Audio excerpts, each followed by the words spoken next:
काफ़ी media channel पर बात हो रही है कि शर्जील इनाम मेमन जो सीनियर सूबाई वज़ीर हैं उनके दरमियान और वज़ीर आला सिंध मुराद अली शाह में कोई खिचनी पक रही है और इख्तलाफात हो रहे हैं या हो गए हैं या होने वाले हैं। बहरहाल ऐसी चीज़ें मार्केट में आ रही हैं। आज मैं आपको बताऊंगा कि वाक़तन शर्जील इनाम मेमन और मुराद अली शाह के दरमियान इख्तलाफात हैं या कराए गए हैं। अगर आपने चैनल को सब्सक्राइब नहीं किया तो सब्सक्राइब करें, बेल आइकन के बटन को दबाएं, शेयर करें, कमेंट्स दें, अपनी राय से मुझे ज़रूर आगाह करें क्योंकि आपकी राय मेरे लिए अहमियत की हामिल है। अब गुफ्तगू होगी कि वाक़तन वज़ीर आला सिंध मुराद अली शाह और शर्जील इनाम मेमन के दरमियान इख्तलाफात हो गए हैं और क्यों हुए हैं। अगर इख्तलाफात नहीं हुए हैं तो कौन करवाने की कोशिश कर रहा है।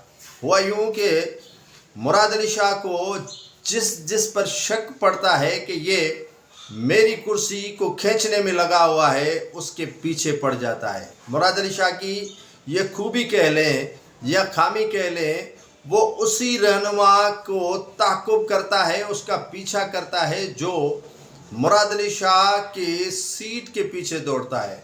नासिर शाह उसको किक आउट कर दिया। कई ऐसे रहनुमा हैं सीनियर पीपल्स पार्टी को जो वज़ीर आला सिंध की दौड़ में थे, एक एक करके जैसे मक्खन से बाल निकाला जाता है, मुराद अली शाह ने ऐसे उनको निकाल दिया।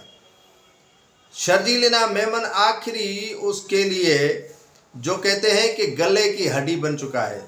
गले की हड्डी कैसे बन चुका है कि वो बिलावल भुट्टो जरदारी को भी साथ लिए हुआ है और जो इक़्तिदार के असल वाली हैं उनको भी साथ लिया हुआ है, और जो पीपल्स पार्टी की हाई कमान है, फरियाल तालपुर साहिबा हो या आसिफ अली जरदारी साहब हो, उनको भी एतमाद में लेकर चलता है क्योंकि मेमन बच्चा है और वो जो कारोबार करेगा उसमें नफ़ा नुकसान ज़रूर देखेगा।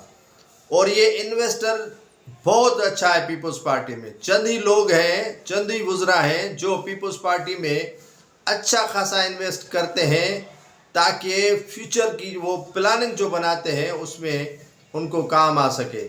सभी से ताल्लुकात में से मैंने जैसे कह दिया कि वो सिंध के जो असल इक़्तिदार के वारिस हैं उनके साथ, और जो उनको इक़्तिदार देने वाले हैं उनको भी साथ मिलाकर शर्जील इनाम मेमन चलता है।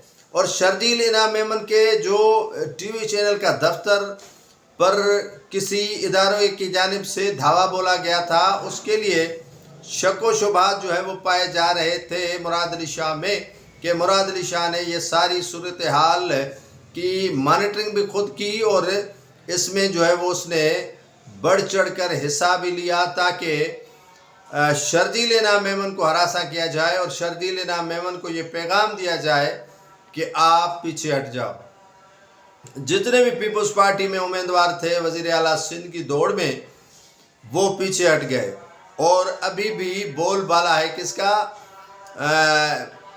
मुराद अली शाह का। अब एक ही बंदा बचा है जिसका नाम शर्जील इनाम मेमन है। उनके लिए भी वो काफ़ी तैयारी कर रहा है जैसे वो भी इस टेन्योर तक खामोश रह जाए और अगले टेन्योर में किसकी बारी होगी यह तो आसिफ अली जरदारी ही जानता है और उसके मलाइक जानते हैं कि 5वीं मरतबा ये आलमी रिकॉर्ड कायम कर पाएगी पीपल्स पार्टी या नहीं, ये कबल अज़ वक्त है।